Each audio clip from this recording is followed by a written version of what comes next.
días, Pedro Pablo. Muy buenos días a todos. Ayer estuvimos juntos en la conferencia de la Teletón y algunos se sorprendieron de verte presidiendo la mesa.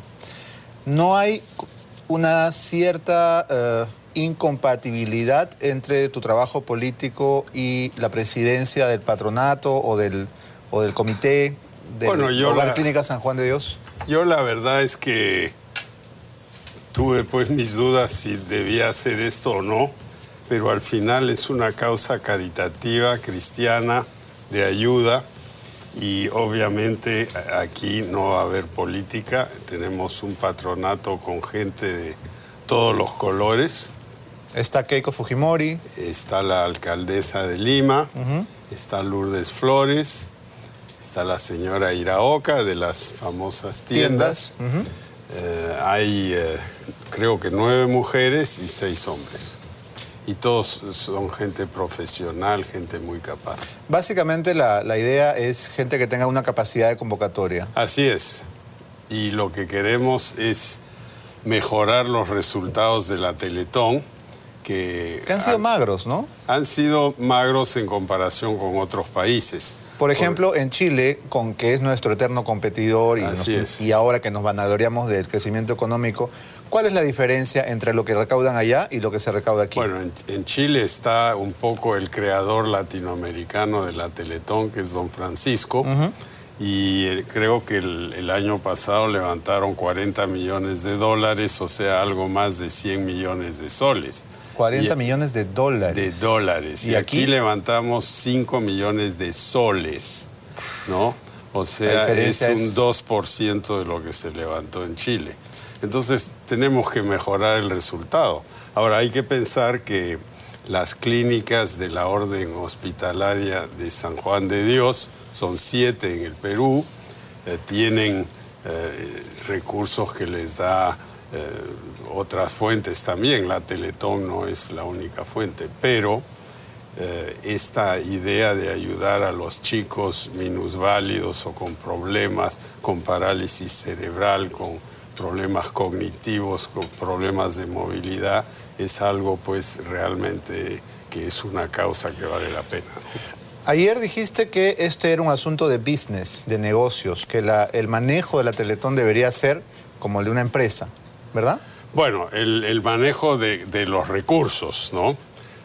Y a lo que me refiero es una cosa en particular, que es si la gente aporta, comparte, dona, quiere saber que el dinero realmente va y se va a usar de buena manera. Entonces, tenemos el apoyo de Caipo, KPMG. Es una firma de auditoría, entiendo. Es una gran firma de auditoría a nivel mundial, que Oscar Caipo ha sido el presidente en el Perú durante años. Creo que su hijo es el presidente ahora. Y ellos nos han ofrecido una ayuda gratis para controlar bien los ingresos y los gastos. Y la otra cosa es que los chicos, los voluntarios, los cruzados, como los llamamos, que van a estar en la calle con sus latas, van a tener su photocheck con su número. Para que no haya ningún zamarro. Claro, porque hay gente que se mete, pues, ¿no? Claro. Ahora, había anunciado un año sabático que se iba a dedicar a, pues, el solaz esparcimiento en su casa campestre, y sin embargo lo vemos trabajando intensamente. ¿Qué pasó con el año sabático? Bueno, el año sabático parece que no es tanto ni saba ni ático, ¿no? Estoy trabajando porque además tengo un fondo de capital privado que levanté después de la campaña, lo tenemos que colocar. Estamos muy activos, no solo en el Perú, sino también en Brasil y Chile. Entonces estoy trabajando, pues, y yo creo que eso es bueno. ¿Y ninguno de estos trabajos tiene ya que ver con la Alianza por el Gran Cambio? No, algo tenemos que ver con la Alianza por el Gran Cambio, que es una alianza parlamentaria. Estuve con algunos de los congresistas ayer hablando del gasoducto del sur y otras ideas que hemos lanzado. ¿Por qué con algunos y no con todos? ¿Se iba mejor con unos que con otros? No, todos estaban invitados. Al final creo que llegaron todos a festejar nuestro nuevo local en el Congreso, que está en el sótano. Estamos bien abajito. Lo que pasa es que parece que estar en el techo donde estábamos antes es peligroso. En el sótano es más seguro. En el sótano es más seguro, claro, que si hay un gran temblor, de repente se nos cae todo. De repente no es tanto. ¿Y cómo ha continuado la relación con los líderes de los diferentes movimientos que confluyeron en la alianza? Por ejemplo, Yehude Simón, César Acuña, Lourdes Flores. ¿Se mantiene la relación o se ha enfriado un poco? No, mantenemos la relación con el PPC, obviamente con Yehude, con el arquitecto Lai también, que preside la Comisión de Ética, con César Acuña, cuyo hijo está en el Congreso, y Luis Iberico también lo representa a él. Entonces seguimos trabajando. ¿Las relaciones son armoniosas o hay algunas tensiones? Las relaciones son armoniosas. Yo no soy un hombre de tensiones. Le pregunto esto porque estuvo César Acuña ayer por acá. Sí, supe. Y le voy a mostrar lo que dijo. Adelante. Sí, yo lo sé, yo lo vi. Tu vida. ¿Por qué no fue usted candidato de la Alianza por el Gran Cambio? ¿Hubiera sido mejor candidato que PPK? Yo no sé, creo que eso lo vamos a demostrar, eso se va a comprobar en el 2016, pero la verdad que creo que fue una buena alianza. Y en buena hora que fue el candidato, creo que tiene experiencia. Pero PPK nunca renunció a la nacionalidad, pues nos hueveó. Sí, pues. ¿No? Pero acá va a tener un candidato más sincero entonces. Que diga toda la verdad, así sea doloroso. ¿Pero está de acuerdo conmigo que PPK nos hueveó? ¿Sí o no? Nadie puede negarlo. Bueno, pero ahí lo forzaste un poquito a decir trabajo, eso, ¿no? Ese es mi trabajo. Cucharear. Sí. Bueno, ¿qué le parece? Yo no le he tendido una trampa, él ha dicho, no se puede negar, que es una doble negación, es casi como el negacionismo. Bueno, pero yo creo que él trató de torear la cosa y yo le deseo pero tendría lo que haberse mejor. enfurecido, ¿cómo se le ocurre? Yo le deseo lo mejor a César Acuña, lo quiero mucho, seguimos hablando. Pero él también quiere ser presidente, pues, ¿no? Y que haga el intento, ¿no? Primero tiene que arreglar el tema de la estatua de Aya de la Torre en Trujillo. Yo diría que es una enorme polémica, ¿no? Pero claro que sí.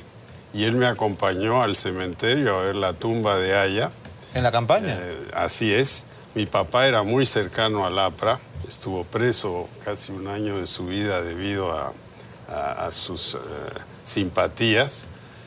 Yo no soy aprista, pero yo sí soy progresista, entonces le tengo muchas simpatías a Entonces este antiaprismo es nuevo, ¿no? Porque ¿cómo se puede ir a la tumba de Aya de la Torre y luego emprender esta campaña que claramente hiere pues sentimientos muy íntimos, claro, ¿no? Yo he leído un poco lo que dicen, que la estatua está donde se va a poner un bypass, etcétera.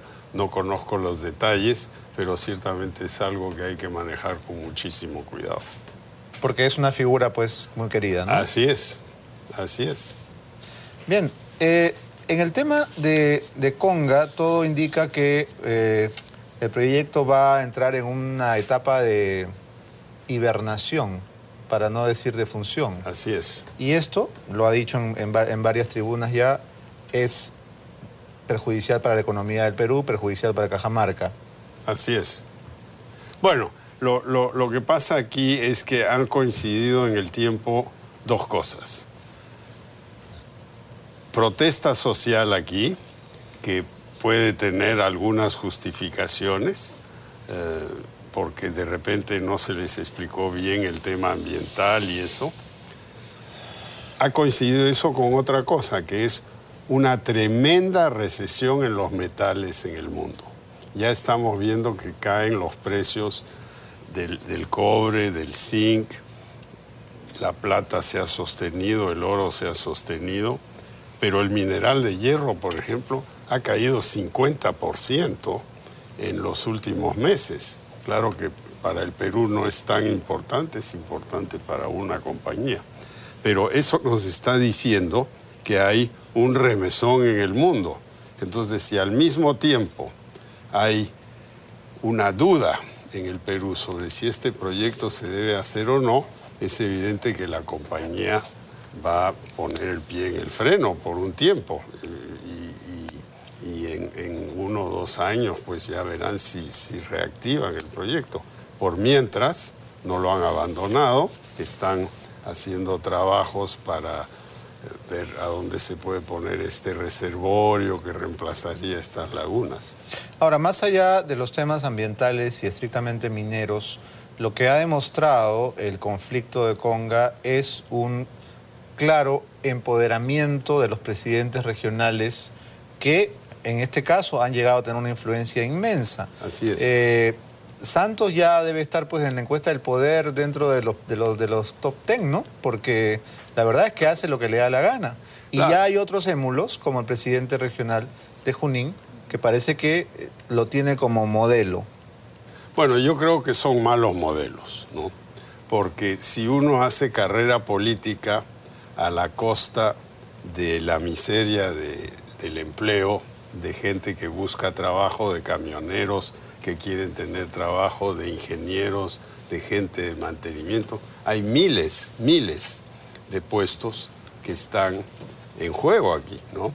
Y yo veo, cada día recibo a gente que me dice, la compañía tal se está yendo del Perú y estoy buscando otro trabajo. Entonces hay que atraer la inversión. Claro que es difícil en este momento. Por ejemplo, muchas empresas españolas se están yendo de América Latina, no porque no les guste América Latina, pero porque tienen problemas en España y tienen que cubrir huecos financieros. Y muchos desempleados españoles están llegando. Están llegando aquí. Entonces aquí tenemos que empujar la inversión, obviamente responsablemente.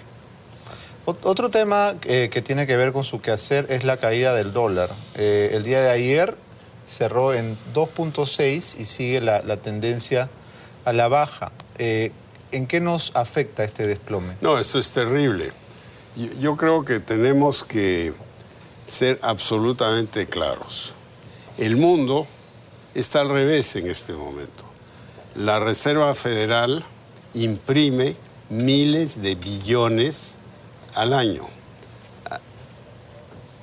Los préstamos que ha hecho la Reserva Federal al Tesoro americano, que han hecho que las tasas de interés se caigan a 0 para el Tesoro, cifran 2,8 trillones norteamericanos, que es una suma tan astronómica que no la quiero ni explicar.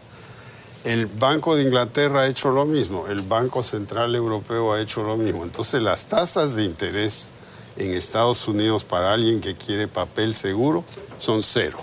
Entonces se vienen al Perú y aquí tememos la inflación, entonces el Banco Central naturalmente tiende a subir las tasas algo, ¿no? Entonces el dinero llega en carretillas. Pero no es una situación normal. Esto no es lo que uno lee en un texto de economía. Entonces aquí lo que hay que hacer es comprar el último dólar que llegue. El Banco Central lo está haciendo, pero siempre hay en la gente muy dominada por el pensamiento del mercado una duda, ¿no? Nos estamos yendo contra el mercado, de repente no deberíamos hacer esto, dejar que la tendencia natural tome su curso. Yo creo que eso es fatal, porque aquí se va a morir la agroindustria, la industria, las confecciones, los textiles, si no revertimos esta tendencia. 2.60 es el límite. Entonces a mí me dicen, por ejemplo, en mi programa de radio, el viernes pasado, me dicen, bueno, pero hay que ser competitivo. ¿Cómo se llama su programa de radio? Haga el cherry. ¿Cómo se llama el programa para hacer el comercial? Diálogos con PPK. Diálogos con PPK. ¿En qué frecuencia? 7:20 de la mañana en RPP. Ah, competimos. Los viernes competimos. Muy bien. La competencia es buena, saludable, claro. ¿no? Pero, ¿por qué no podemos competir? Por falta de infraestructura en el Perú, y eso no se va a arreglar en una semana, ni en 6 meses, ni en un año. Va a tomar 5 o 10 años. Entonces yo creo que tenemos delante de nosotros una tremenda crisis si no actuamos. Usted ha sido primer ministro y en las últimas semanas hemos asistido a la actuación de nuestro flamante primer ministro Jiménez frente a temas complicados como la permanente injerencia de la familia presidencial, los escándalos de Alexis Humala, el uso del avión presidencial por la primera dama. ¿Cómo evalúa la actuación del primer Jiménez en estos escenarios de crisis? Yo creo que él ha toreado bien la cosa. A mí me tocó defender el avión parrandero, en el cual yo no había estado, pero en realidad eso fue una cosa que los periodistas se sentían ofendidos y entonces, digamos, pegaron un punch ahí y yo tuve que ir al Congreso a explicar la cosa. ¿Y cómo se puede explicar algo que uno mismo no entiende? Bueno, hay que torear pues un poquito, ¿no? Eso es lo que el primer ministro Jiménez Mayor está aprendiendo y parece que tiene la capacidad para hacerlo. Y siempre son circunstancias difíciles. Ahora, yo debo decir que el papá de Alejandro Toledo era un magnífico señor, no, la verdad, y no se metía en nada de lo que hacía su hijo, ¿no? Entonces, no así los hermanos, ¿no?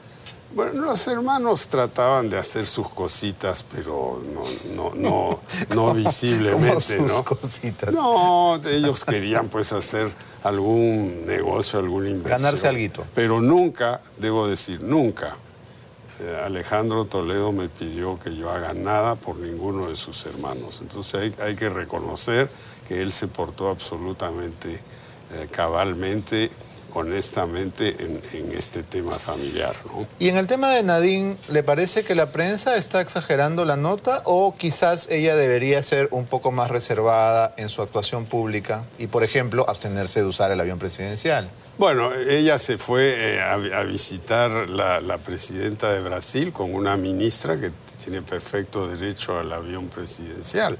Entonces, tampoco, si van 30 personas, que parece un número grande, ¿no?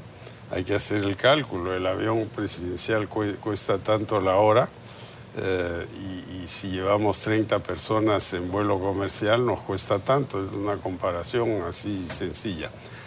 Yo creo que evidentemente la esposa del presidente tiene mucho protagonismo.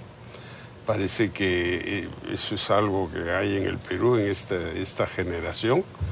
Y eso puede ser positivo, pero también hay que dejar que el presidente, que es un hombre cauto y no habla mucho, que él pues se desfogue un poquito más, ¿no? ¿Se desfogue? Bueno, hable un poquito más. Se exprese un poco más. Se exprese un poquito más.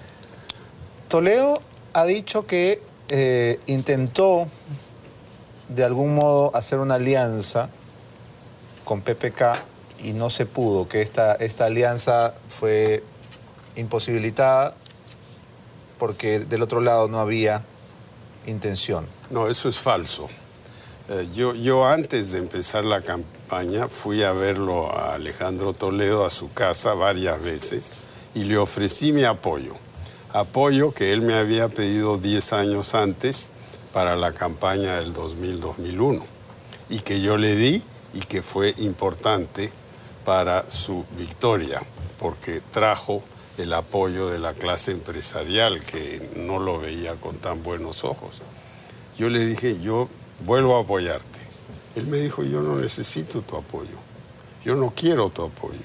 Yo soy un hombre de izquierda, tú eres un hombre de derecha. Yo creo que eso es falso, él no es ni de izquierda, como tampoco soy yo de derecha. Pero en fin, él me dijo que no y ahí se acabó.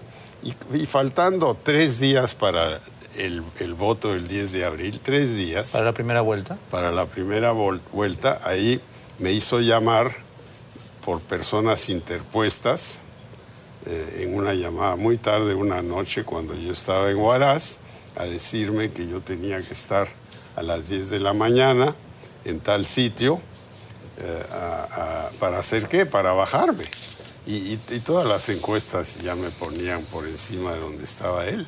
Entonces, ¿cuál era el sentido 3 días antes de la elección de decirle a mis candidatos al Congreso, a toda la gente que me seguía, a toda la masa de jóvenes entusiastas? Baja PPK. No, pues eso no funciona. Se hubiera debido hacer algo mucho antes. Pero mucho antes no hubo ninguna oportunidad. Yo ofrecí y se me rechazó. Yo diría que no solo se me rechazó malamente. ¿Soberbia? Yo no voy a usar adjetivos, pero yo creo que no fue correcto, ¿no?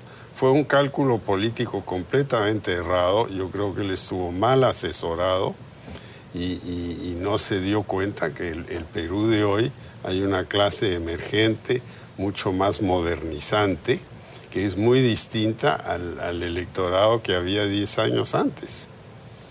Ahora, también recuerdo, y esto viene a colación justo hoy que vamos a hablar de la ley de Alzheimer que va a presentar el congresista Urtecho, que Carlos Brus lo acusó, si esto pudiera ser una acusación, de padecer Alzheimer, en una alusión realmente lamentable y de pésimo gusto. En ese momento todavía estaba Brus trabajando con Toledo.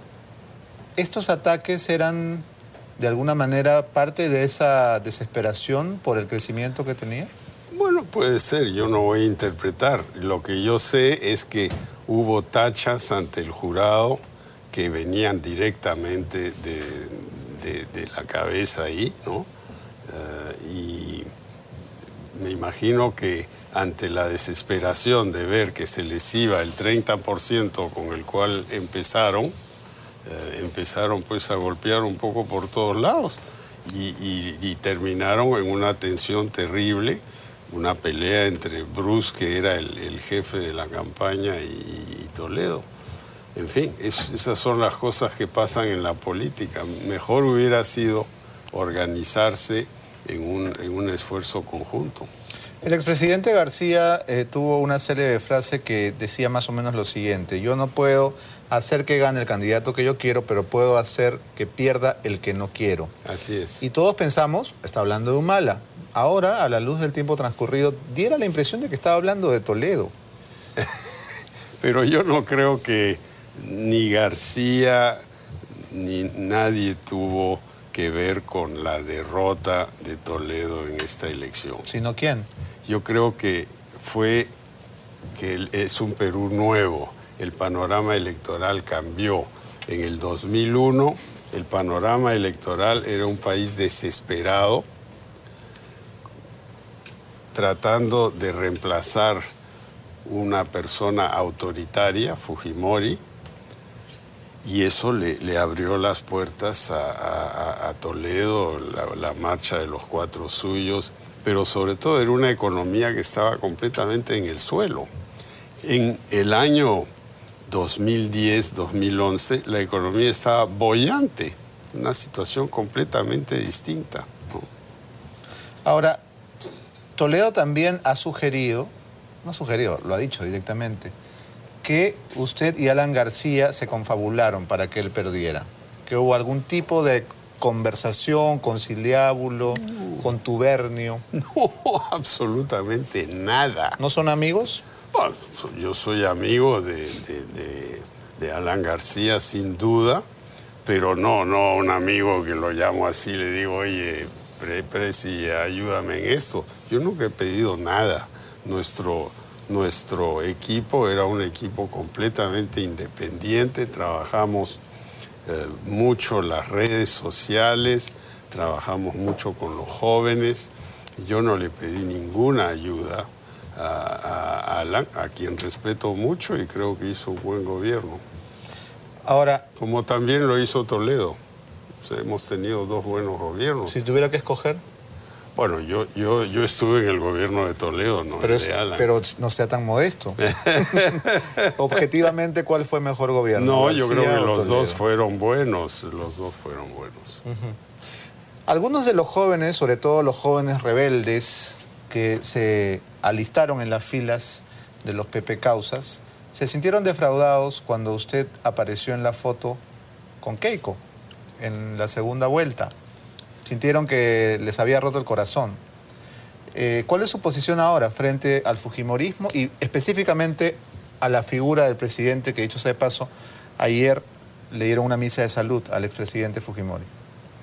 Mire, mi posición siempre ha sido la misma.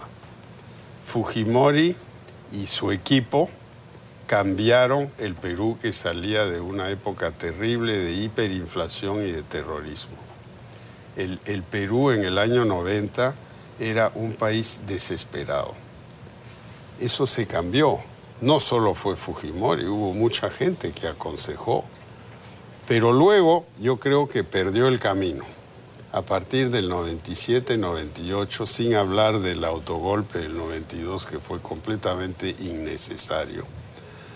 97, 98, todo se vino abajo. Se postergó el tema de la deuda, se suspendieron las privatizaciones, se paró la infraestructura. En su segunda vuelta, el ministro Boloña, que había tenido un papel tan destacado al principio del gobierno de Fujimori, decía que había que reducir el número de bancos. Se creó una crisis bancaria aquí en el Perú. Eso es lo que encontramos en el año 2001, la caja vacía. Entonces, yo diría que el juicio objetivo sobre Fujimori es, primero 7, 8 años, sobresaliente, últimos 2, 3 años, pésimos.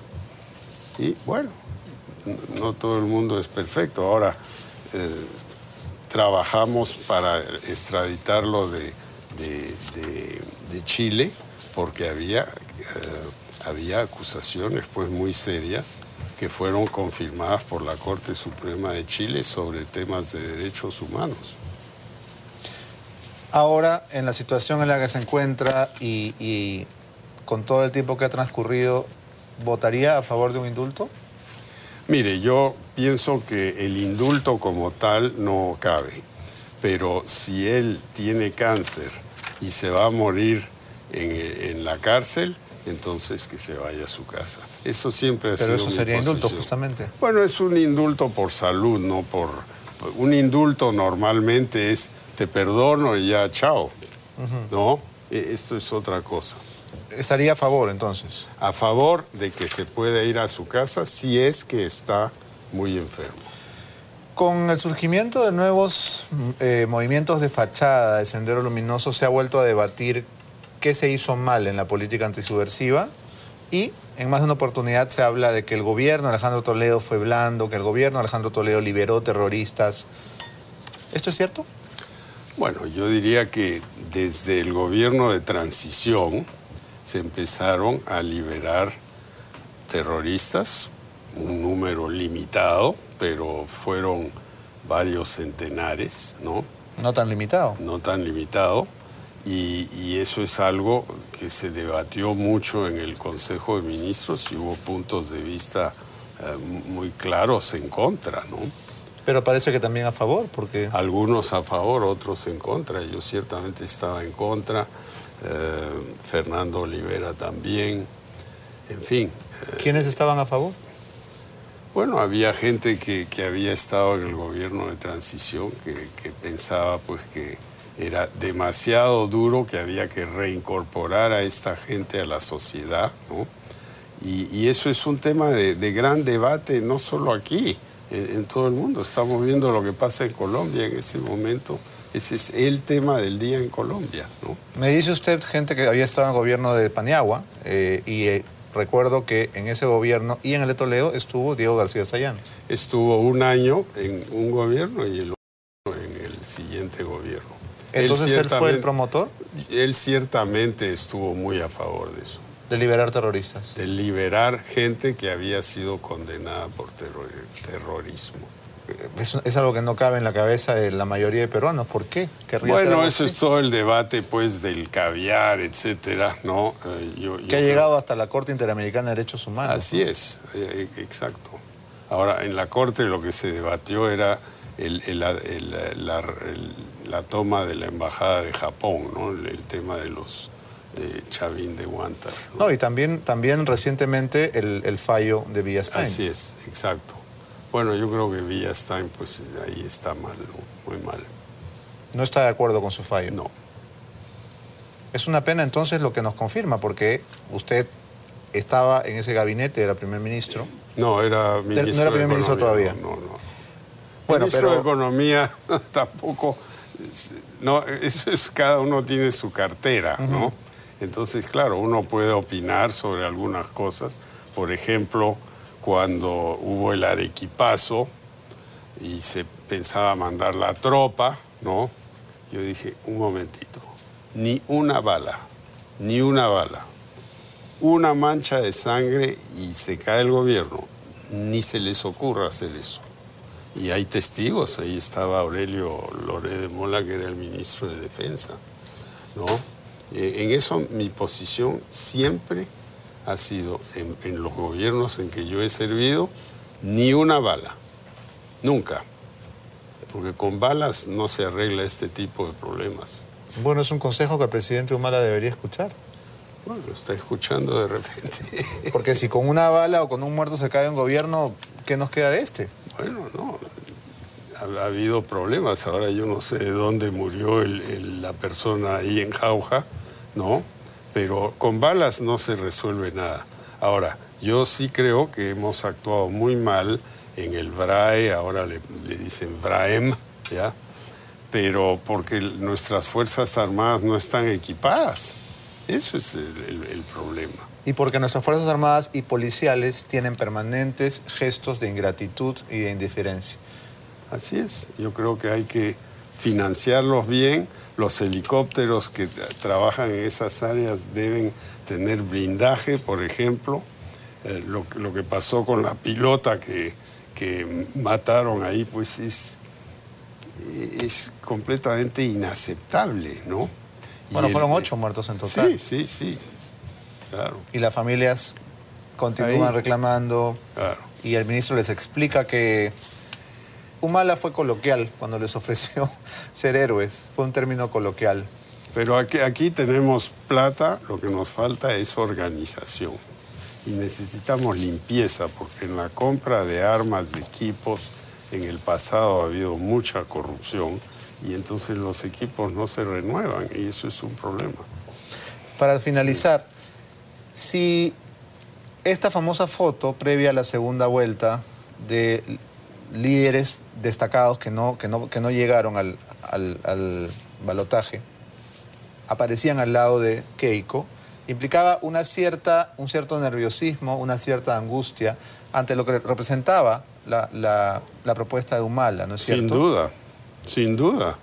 Y en una democracia hay que respetar el sistema, ¿no? Aquí tenemos un sistema de balotaje, segunda vuelta, y uno puede decir, yo simplemente tacho mi voto, no voto, o voto en blanco, pero eso es abdicar responsabilidades. Y claro, mucha gente me criticó en las redes, cómo es posible que nos hayas abandonado así, y reconozco esas críticas, pero había que escoger entre dos cosas que de repente no eran perfectas desde el punto de vista de mis seguidores, pero había que escoger, porque la alternativa es decir, yo abdico.